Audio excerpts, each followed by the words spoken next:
আজ থেকে প্রতিটা বোন দিদিরা নিজের কাছে একটি করে দুটি করে ব্লেড রাখবে, যেখানে পারবে, ব্যাগে হোক, নিজের গোপন জায়গায় হোক, বা এইসব জায়গা জামাতে ছোট ছোট পকেট তৈরি করে ব্লেড লুকিয়ে রাখবে, অবশ্যই রাখবে।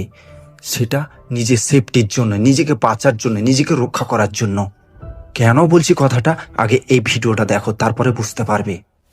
पागल का खेल कैसा कि आप भूले पश्चाताप ना धुले।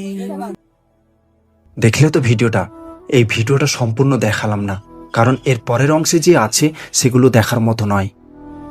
এই ঘটনাটি ঘটেছে 22শে জুলাই, গতই 22শে জুলাই এই উত্তরপ্রদেশের চিত্রকূট অঞ্চলে, এক পাহাড়ি অঞ্চলে। এই বোনটাকে যে দেখলে, এই বোনটা তার বন্ধুর সাথে দেখা করতে গিয়েছিল, কিন্তু সেখানে যে পাহাড়ি অঞ্চলে তারা দেখা করতে গিয়েছিল, তার বন্ধুকে, ওখানকার 6টি ছেলে তার বন্ধুকে বেঁধে এই পাহাড়ের ঝুলন্ত অবস্থায় ধারে রেখে তাকে হুমকি দেওয়া হয় যে তাকে ধাক্কা দিয়ে নিচে ফেলে দেওয়া হবে।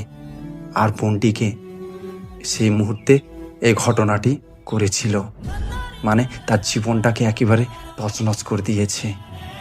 এতটাই কষ্ট দিয়েছে বোনটাকে। তার জন্য বলছি, বোন, নিজের জীবন বাঁচাতে হলে সবসময় নিজেকে তৈরি করতে হবে, নিজেকে শক্তিশালী করতে হবে। তাই সবাই নিজে একটি করে দুটি করে যেখানে পারবে ছোট ছোট অস্ত্র লুকিয়ে রাখবে, যেন ওই সব জানোয়ারগুলোকে একেবারে জীবন থেকে মুছে যাওয়া যায়।